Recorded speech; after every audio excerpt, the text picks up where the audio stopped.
The price of arrogance. She didn't own a seat. She owned the airline. The battle at 40,000 feet. She thought she had it all. The man, the money, the first-class ticket to paradise. But when Sasha Cross stepped onto the gleaming private jet, she found an unexpected obstacle.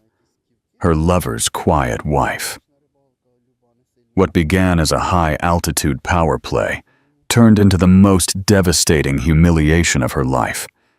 She was about to learn that the woman she dismissed as a nobody didn't just have a seat on the plane. She owned the entire airline. This is the story of how a mistress's arrogance led to her final downfall. Have you ever underestimated someone so deeply that your world crumbled? Share your story in the comments. The invitation to the gallows. The air in the private lounge at London Heathrow Airport hummed with a different kind of silence. It was the muting of sound by deep pile carpets, velvet upholstery, and the unspoken understanding that everyone present was wealthy enough not to speak above a polite murmur. Sasha Cross, however, had never been good with polite murmurs. She checked her reflection in the gilded mirror, adjusting the strap of her crimson Prada dress. Her blonde hair, the product of a 6-hour salon visit, cascaded over her shoulders. She was, in a word, immaculate, a predator wrapped in luxury. Her phone vibrated. A message from Victor. "Just landed. Heading over. You better be ready." A slow, satisfied smile spread across her face. Ready. She'd been ready for this her whole life. Victor Thorne was her ticket, not just to this lounge or the Gulfstream GU 700 waiting outside, but to everything. He was a finance titan, a shark in a Zegna suit, and he was, for all intents and purposes, hers. She grabbed her Chanel bag and walked toward the discreet door leading to the tarmac. A lounge attendant, all smiles and deference, opened the door for her. "Mr. Thorne's flight is this way, Miss Cross." Sasha inhaled. It smelled of kerosene and money. The plane was magnificent, a gleaming white spear with a dark blue stripe, and the stylized logo of Apex Air Charter on the tail. This was Victor's preferred airline, the most exclusive charter service in the world. As she neared the steps, she saw the flight coordinator at the door, Charlotte, a woman with a perfectly neat bun and a smile that never reached her eyes. But Charlotte wasn't looking at her. She was looking past her, at someone who had just emerged from the lounge. Sasha turned, and her perfect day soured. It was her, Ilara Hayes, the wife. Sasha's lip curled into a micro-sneer that she quickly hid. She had only seen pictures of Ilara, and they were universally unflattering. The reality was somehow worse. Where Sasha was a blaze of crimson and gold, Ilara was a study in beige. She wore a simple oatmeal cashmere jacket, functional gray trousers, and sensible-looking loafers. Her dark hair was pulled into a simple, severe bun, and her face was clean of makeup. She looked less like a billionaire's wife and more like his moderately paid accountant. Ilara carried her own small rolling suitcase, struggling slightly as the wheel caught on the tarmac. "He brought her." Sasha's mind reeled. "He's bringing his little disheveled wife on our trip." This was supposed to be their anniversary, the anniversary of the day they met, while Ilara was probably at some pathetic charity luncheon. Rage, hot and sharp, flared in Sasha's chest. But then a new, delicious thought replaced it. This wasn't a problem. This was an opportunity, a chance to establish, once and for all, who the real woman in Victor's life was. Sasha slid forward, her heels clicking determinedly. She stopped directly in front of Ilara, forcing the older woman to halt. "Ilara, right?" Sasha said, her voice dripping fake sweetness. She didn't offer a hand. Ilara looked up, her eyes, a surprisingly clear, steady blue, meeting Sasha's. "Yes, and you are Sasha." It wasn't a question. That's right, Sasha smiled, gesturing to examine her up and down. Oh dear, did Victor forget to tell you where you were going? We're heading to St. Bart's. It's dreadfully hot. That jacket might be a bit much. Ilara's expression didn't flicker. I'll manage. I'm just so surprised to see you, Sasha continued, loud enough for the flight coordinator to hear. I thought you were more, I don't know, the stay-at-home and knit type. But good for you, getting out. It's so important for people in your position to see the world. She was baiting her, insulting her, calling her a charity case. The wife was just baggage Victor was forced to drag along, and Sasha was the main event. That's kind of you to be so concerned about my comfort, Ilara replied, her voice impossibly, frustratingly calm. She made a move to step around Sasha. Sasha blocked her way again, leaning in close, dropping her voice to a venomous whisper. Let's get one thing clear, Beiji. You might have the ring for now, but I have the man. You are a guest on my trip. Try to remember that. Sit in the back, read your little book, and stay out of the way. Maybe Victor will toss you a souvenir. Sasha felt a chill of victory. She had drawn the battle lines.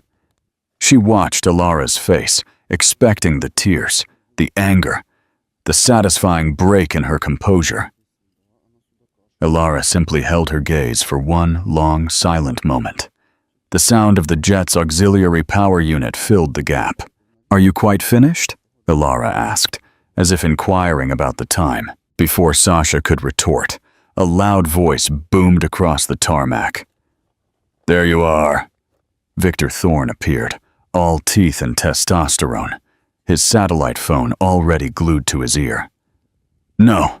Tell Smith that if he doesn't close by Friday, the whole deal is dead. I don't care. Dead. He snapped the phone shut and tucked it into his pocket, his smile instantly returning as he looked at Sasha. You look like 1,000,000 pounds, darling, he said, kissing her directly on the lips, a deliberately theatrical gesture for Ilara's benefit. Then he turned to his wife. The smile vanished. Ilara. It was a cold, flat acknowledgement. You're here. Fine.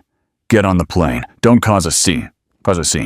Hello, Victor, Ilara said, her voice still impossibly neutral. Come on, Sasha, Victor said, throwing an arm around her waist and steering her toward the stairs, leaving Ilara alone on the tarmac. Sasha glanced over her shoulder, giving Ilara a triumphant, pitying smile. Ilara, she noted, hadn't moved. She just watched them, her face unreadable. 2. The subtle shift inside the cabin, the scent of fresh roses and rich leather hit Sasha. Charlotte, she instructed the flight coordinator. I'll take a glass of the good champagne before we push back, and make sure my guest, she gestured toward Ilara, has plenty of water. She looks a bit dehydrated. Charlotte smiled that plastic smile. Of course, Ms. Cross. Sasha sank into the plush cream leather seat, sighing with pure pleasure. This was her world, and Ilara was just a ghost haunting it. Ilara boarded moments later, silently stowing her small bag in the overhead compartment, a task Victor didn't even bother to observe, as he was already on his satellite phone, yelling again at someone named Smith. Ilara! Victor barked, muffling the phone. Sit there! He pointed to a single seat in the rear of the main cabin, near the galley and the lavatories. It was clearly the least desirable seat. Sasha watched, sipping her champagne. This was perfect.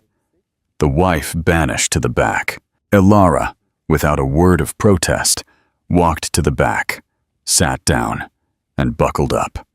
A moment later, she pulled a worn, dog-eared paperback book from her bag. Pathetic, Sasha muttered to Victor, who had hung up his call. What's that, darling? He asked. Loosening his tie. Her, sitting back there like a servant. Why did you have to bring her? You said this was our trip. Victor sighed, his eyes hard. Shareholder business, Sasha. Annoying but necessary. There's a spousal retreat in St. Bart's I'm supposed to attend with her for one of my key investors. She's just paperwork, an accessory. The real trip, he said, kissing her neck, is with you. You're the one in the master suite.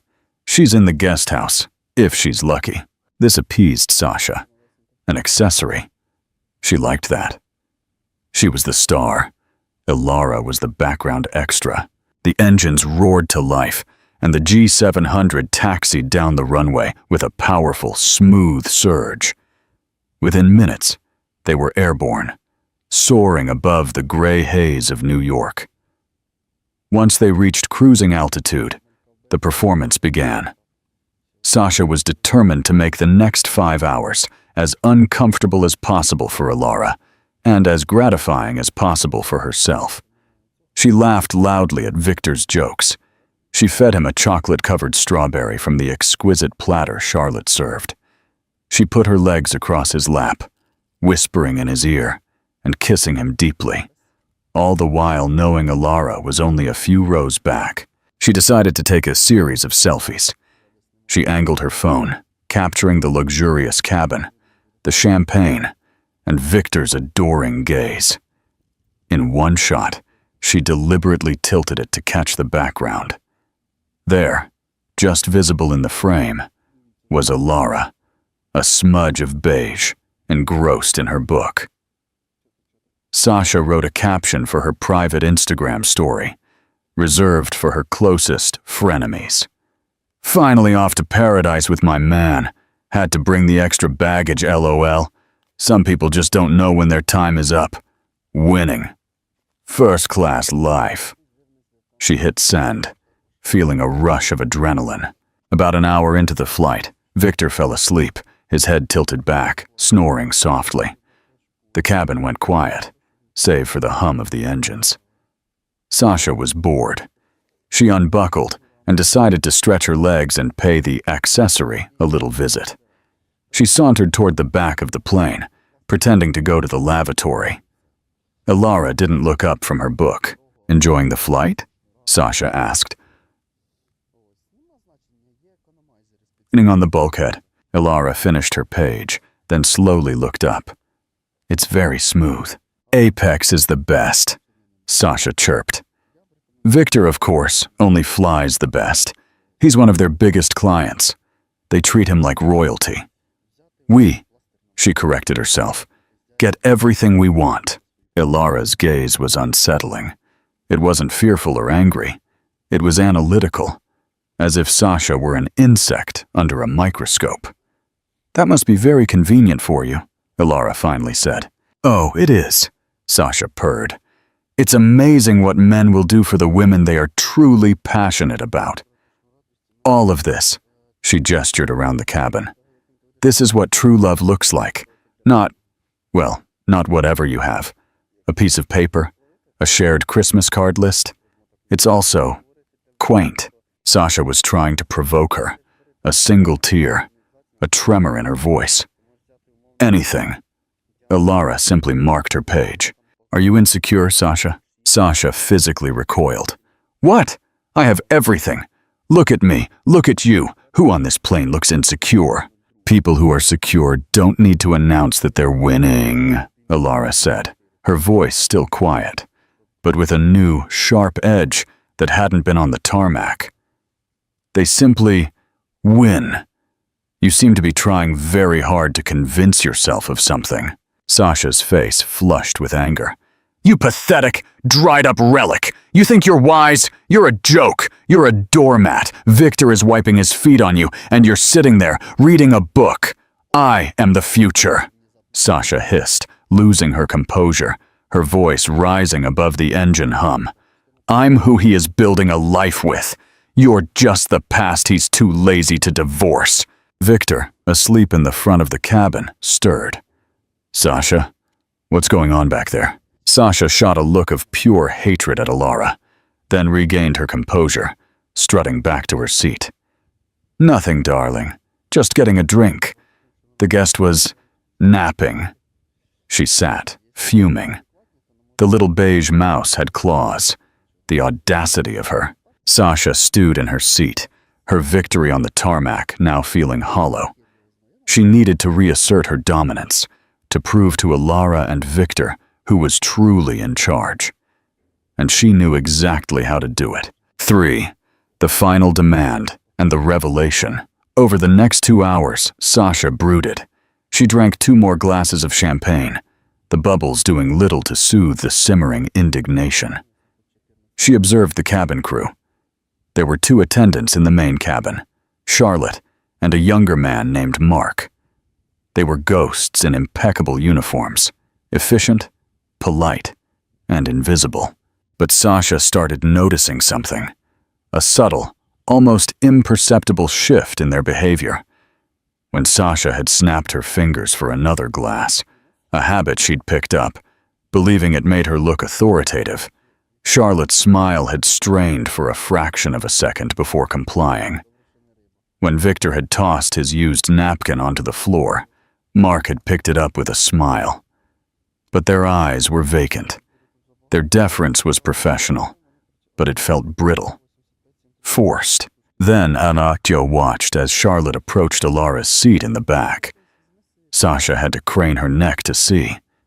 Charlotte leaned down, not with the efficient, brisk posture she used with Sasha, but with a genuine, soft incline. "Ms. H," Charlotte said, her voice too low for Sasha to catch the words, but the tone was entirely different. It was soft, respectful. Sasha saw Alara smile, a small, genuine smile, and nod, gesturing to her empty water glass. Charlotte returned a moment later, not with a standard plastic bottle, but with a tall glass of what looked like sparkling water and a slice of lime, served on a tiny linen-wrapped tray. Sasha's eyes narrowed. "Ms. H? What kind of nickname was that?" It sounded familiar and deferential. Not the compassionate kind of nickname you give the sad wife. It sounded like respect. Victor was back on the phone, his voice tight. "I don't care what the margin call is. Move the funds from the Singapore account. Just fix it, damn you." He looked stressed, with dark circles under his eyes that his tan couldn't hide. "Trouble in paradise, darling?"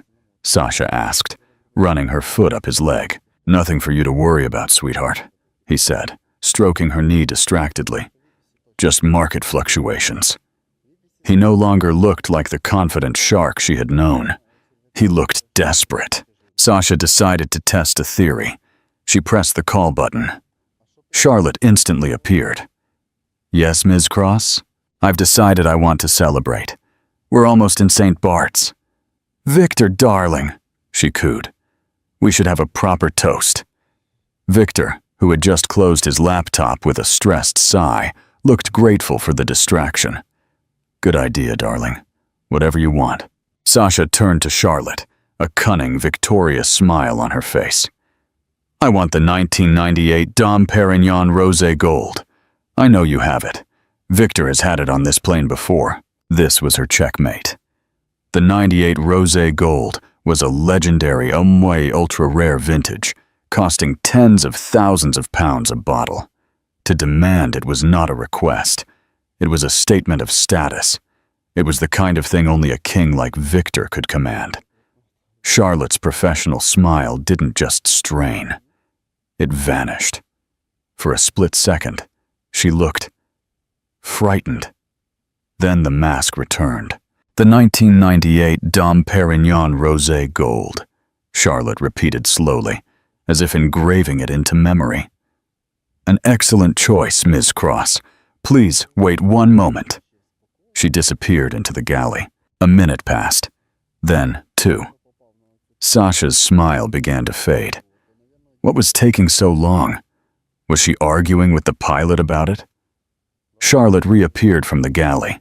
She came back empty-handed. "Ms. Cross," Charlotte began, her voice a low, formal tone. "I'm afraid the 1998 Dom Perignon Rosé Gold is unavailable for service." Sasha's blood ran cold. Then it boiled. "Unavailable? What do you mean it's unavailable? I just told you, Victor has it all the time." My apologies, but that specific bottle is part of a private manifest.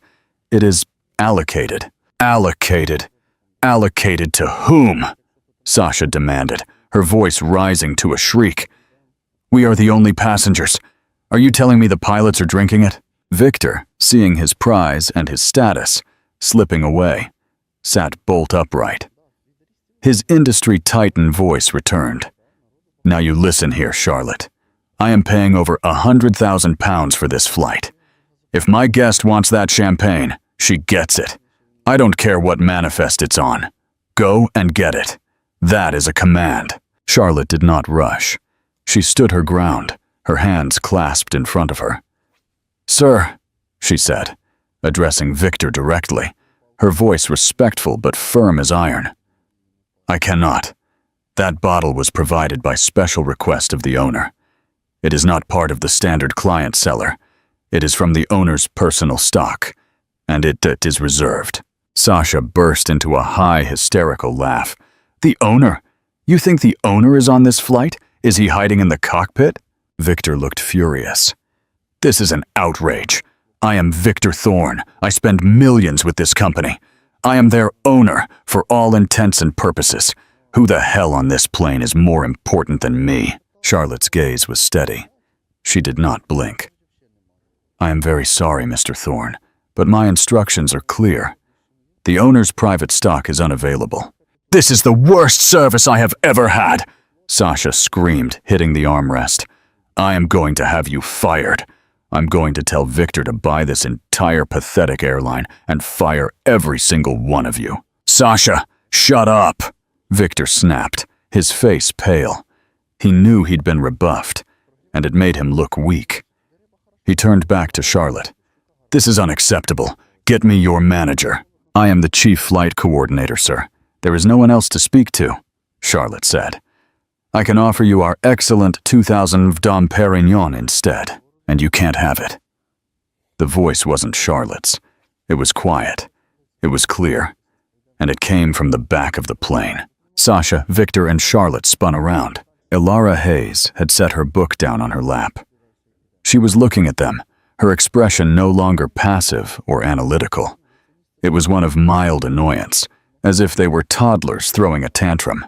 What did you say? Sasha whispered, her throat suddenly dry. Ilara unbuckled her seatbelt. She stood up. And for the first time, Sasha noticed she wasn't disheveled. The cashmere she now saw was Loro Piana. The simple loafers were hand-stitched Brunello Cucinelli. The beige outfit likely cost more than Sasha's entire crimson ensemble. Ilara walked slowly down the aisle, her movements fluid and self-assured. She stopped beside Charlotte, standing shoulder to shoulder with the flight coordinator. She looked at Sasha, then at her husband. I said, Ilara repeated, her voice perfectly modulated. You can't have it. Because, as Charlotte correctly stated, it is mine. The silence in the cabin was absolute. Victor stared, his mouth slightly open. Ilara, what? What are you talking about? It's yours? Did you steal it from the galley? Sasha let out a choked sound, a cross between a laugh and a gasp. Oh my God! Are you a kleptomaniac? Now you're stealing champagne? This is a new low, even for you. Ilara simply raised an eyebrow. She did not look at Sasha. She didn't even look at Victor. She looked at Charlotte. Charlotte, Ilara said, her voice warm. You handled that beautifully, but I think you can stop referring to me as Ms. H now. It was a charming code, but I believe the game is over. Charlotte's icy professional mask melted, replaced by a look of deep, genuine respect. Yes, Mrs. Thorne. My apologies. I was only trying to maintain protocol as you requested. You did so perfectly, Ilara said. She then turned her steady, blue-eyed gaze onto her husband. Victor, she said, and the name sounded new on her tongue. It was not the whisper of a wife. It was the crisp, clear pronouncement of a CEO. You have been flying with Apex Air Charter for 3 years. You have spent, as you rightly pointed out, millions of pounds. And in all that time, You never bothered to ask what the A or the H stood for in our parent company, Hale Group Global. Victor's face was ashen. What? What are you talking about? H Group. That's Holdings. H Group Holdings. No, Victor, Elara said quietly. It is not. The H Group was founded by my mother, Helena. And Apex? That was my pet project. My father always loved the stars. The Apex is the highest point. I founded this airline 10 years ago, before I even met you, as a small tribute to him. She ran a hand over the polished walnut bulkhead. I designed this very interior. I chose the leather. I selected the woods. And I personally curate the owner's private wine list. She looked at Sasha, whose face had gone from crimson rage to waxy, chalky white. The 1998 Dom Perignon Rosé Gold, Elara said, was a gift from my father the day we secured our first G5. There is exactly one bottle on this plane, and I assure you, you will not be drinking it. Sasha slumped back in her seat, her entire body numb. No, that's not possible. You're into gardening clubs. Yes, Elara nodded. I am. I'm the director of the Kew Gardens Endowment Fund. I'm also a board member for the National Gallery. And I am the sole 100% owner of Apex Air Charter and its parent company, Hale Group Global, which, among other things, owns the building your office is in. Victor. Victor finally found his voice. It was a choked whisper. Elara, why? Why didn't I know? You always said you were just philanthropic. You never asked, Elara said, a deep, sorrowful sadness entering her voice for the first time. You met me at a charity ball. You saw my simple clothes. You saw my family's old name. And you assumed I was simply old money. You assumed I was a relic. A simple, quiet accessory you could use to look respectable. While you behaved like this. She gestured from Sasha to Victor. Victor stammered, his mind visibly racing, trying to recalculate decades of assumptions. Elara, darling, listen to me. This, he gestured wildly at Sasha. This is nothing. This is a mistake. A distraction. You're my wife. I love you. Sasha felt the last breath leave her lungs. She was the one being discarded. She was the extra baggage. Get off me, Victor, Elara said, pulling away from his grasping hands in revulsion. It's too late for that. It has been too late for a very long time. Did you really think I was so quiet? So simple? So disheveled? She was using Sasha's insults. I let you think that, Elara continued, her voice like ice. I let you think I was happily knitting and gardening while you played the big important man. It was a test of your character. And you have failed, Victor. Not only have you failed so spectacularly that you will be a case study in business schools for decades. She took another sip of her champagne. While you were buying Prada, she glanced at Sasha's dress, and leveraging company assets for your little affair, I was moving quietly. Every asset you thought you had access to was systematically ring-fenced. The accounts you've been draining? They were decoys I set up 6 months ago, filled with enough money to keep you busy and provide a very clear, damning paper trail of embezzlement for the serious fraud office. NFO. The real money, my father's money, my mother's money, has been in a blind trust since the day we married. A trust, I might add, to which you have no legal claim, especially not after, well, all this. Victor had stumbled back into his seat. He was breathing heavily. You set a trap for me. No, Elara said. You built the cage, Victor. I just let you lock yourself inside. Suddenly, Sasha, in a fit of pure, unadulterated panic, realized her own position. Her billionaire boyfriend was not only not a billionaire, he was ruined. He was a criminal. And she had just spent 5 hours insulting the actual billionaire. "Wait! Wait!" Sasha shrieked, standing up.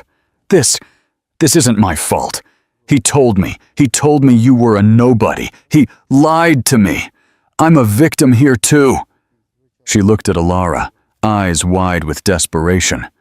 "Please, I didn't know. You're incredible. What you did, it's genius. We should be friends." Alara looked at Sasha, and for the first time, Sasha saw what she had mistaken for tranquility and beige. It wasn't weakness. It was stillness, a deep, cold, absolute power. "Friends," Alara replied, a small, joyless smile touching her lips. "I think not. You are not a victim, Sasha. You are a co-conspirator. You knew he was a married man. You joyfully participated in his humiliation of me. You drank his champagne, wore his clothes, and sat on my plane, insulting me. You didn't care if it was right or wrong. You only cared that you were winning. And now you've lost." The intercom crackled. It was Charlotte's voice. "Ladies and gentlemen, we are beginning our initial descent. However, there has been a change to our flight plan. We will not be landing in St. Bart's. We will be landing at Teterboro Airport, New Jersey. We will be on the ground in approximately 20 minutes. Sasha's head snapped to the window. The endless blue of the ocean was gone. Beneath them, shrouded in evening haze, was the distinctive coastline of Long Island Sound. They weren't in the Caribbean. They had simply flown a big, pointless circle. "What? New York?" Sasha shrieked. "We flew back to New York. We didn't go anywhere." "Oh, we went somewhere," Alara said, walking back to her seat, her original seat in the back. "We flew over international waters, far enough for my legal team to file the injunctions, freeze your accounts, and remove you from the company board without you being able to interfere. And now, we're home." Victor was rocking back and forth, muttering to himself. "My office, the building, oh God, the funds. Smith, I have to call Smith." He fumbled for his satellite phone. "I wouldn't bother," Alara called from the back. "Mr. Smith has been cooperating with my forensic accounting team for 3 weeks. He's the one who gave us the final piece of evidence. He's probably signing a witness protection agreement as we speak." Victor's hand froze. He looked at the phone in his hand as if it were a snake. His entire world, his empire, his mistress, his wife. It had all been an illusion orchestrated by the one person he had never, ever taken seriously. 4. The meaningful ending. The final humiliation. The descent was heavy with silence, thicker than the clouds they passed through. The luxurious cabin, so recently the stage for Sasha's triumph, had become a soundproof tomb. The Gulfstream G700 touched down on the Teterboro runway with a barely perceptible bump. The landing was, as always, incredibly smooth, but the bump of the wheels on the tarmac felt like a final judgment. The plane taxied not to the elegant private terminal, but to a remote, isolated corner of the airfield. The engine shut down. The sudden, enveloping silence was louder than any of Victor's ravings. "Thank you for flying with Apex Air Charter." Charlotte's voice came over the intercom, her tone, once again, bright and professional. "Local time is 4:52 p.m. Please remain seated until the cabin door is opened." In the back, Alara placed her bookmark in her book and closed it. She stood up, smoothing her Loro Piana jacket, her movements unhurried. The cabin door hissed open. The cold, damp air of a New Jersey autumn evening rushed in. It revealed not a red carpet, but a set of metal stairs, the gray tarmac, and 2 men in dark, conservative suits. They looked like lawyers, or perhaps something more. Standing a few feet behind them was a uniformed officer of the Port Authority Police. Alara walked to the front of the plane. She passed Victor's seat. He didn't look up. She paused at Sasha's row. Sasha looked up, her face a ruin. Her perfectly applied makeup was now a tear-streaked mess. Her crimson dress felt cheap and loud. "What? What's going to happen to me?" Sasha whispered, the words catching in her dry throat. Ilara looked at her. Her expression was not one of anger or even triumph. It was of cold, detached pity, the look one might give a particularly foolish insect. "That, Sasha, is no longer my concern," Ilara said, her voice quiet, but with absolute finality. "You saw this as a game of winning, and you hitched yourself to the man you thought was the winner. My advice, for what it's worth, next time you should have brought your own parachute." She then addressed Victor. "Victor." He flinched, a small, pathetic motion. "My lawyers will notify you at... well, I suppose they will notify you at the police station. They will be processing the divorce and the criminal complaint for embezzlement and wire fraud. I have been advised for legal reasons not to speak to you again. Goodbye." Ilara turned and walked toward the open door, an image of tranquil control. She nodded to the men in suits, who parted for her like the sea. "Ms. H," one of them said, his voice low and respectful. "The car is ready." "Thank you, Robert," she replied. She descended the steps, her sensible loafers making a soft, firm sound on the metal. She never looked back. A black Mercedes S-Class, discreet, a car that whispered power rather than yelling for attention, pulled up. Robert opened the door for her. She got in, and the car drove away, disappearing around the side of a hangar. Back on the plane, the two men in suits ascended, their large bodies filling the threshold, blocking the light. The uniformed officer remained at the foot of the stairs. "Mr. Victor Thorne?" the taller one asked. It was not a question. Victor only nodded, a broken man, his head sinking onto his chest. "You need to come with us. We have a warrant for your arrest for multiple counts of wire fraud and embezzlement." Victor got to his feet, but he seemed to be moving through water. He was stumbling, his legs weak. The officer climbed into the cabin, holding a pair of handcuffs. Sasha watched, frozen, as the officer motioned for Victor to turn around. The man she had called her Titan, her king, the shark she had so admired, put his hands behind his back without a word. The sharp metallic click, click, click of the cuffs closing was the only sound. He was led down the aisle, his expensive Zegna suit now hopelessly wrinkled, his head bowed in utter defeat. Sasha was left alone in the cabin with Charlotte. Charlotte began to walk through the cabin, collecting the empty champagne glasses, her expression perfectly neutral. "Well," Sasha said, her voice trembling as she tried to muster a final scrap of dignity. "I guess I'll just call an Uber." She reached for her phone, a desperate attempt to grasp her last connection to the world. Charlotte paused her collection and looked at her. Her professional smile was gone, and her eyes were as cold and gray as the tarmac outside. "I'm afraid not, Ms. Cross," Charlotte said, her voice stripped of all pretense of service. "Your name was on the flight manifest as a guest of Mr. Thorne, and since he has just been arrested, and his account with Apex Air Charter is permanently closed, effective immediately, you are now considered an unauthorized passenger." An unauthorized passenger," Sasha repeated, the words feeling like a slap. "But I have to go home. You can't just leave me here." "I'm sure you do, Miss Cross," Charlotte said, "but you will not be exiting via the private terminal. That access is reserved for our clients. You will be escorted by airport security through the main TSA checkpoint. From there, you are on your own." Charlotte pointed to the open door, where a different, disgruntled-looking airport security guard was now waiting. Expulsion. This was the final humiliation.